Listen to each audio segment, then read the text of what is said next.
حد بيكح بشدة، مش قادر يتنفس، بيشاور على رقبته. تعمل إيه؟ الاختناق مش هزار، ولو معرفتش تتصرف ممكن يفقد وعيه في ثواني.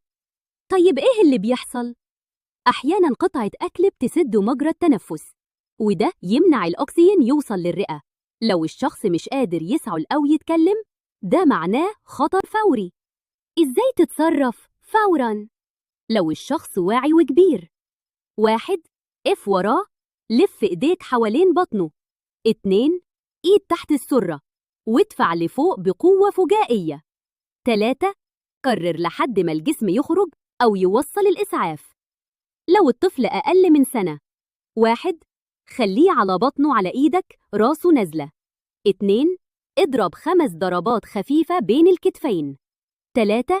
لو مفيش استجابة، اقلبه على ظهره واضغط على صدره بصباعين.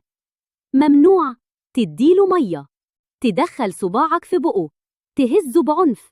التصرف السريع في لحظة زي دي ممكن ينقذ حياة. علم غيرك وشارك الفيديو، ممكن تكون سبب في إنقاذ حد فعلا.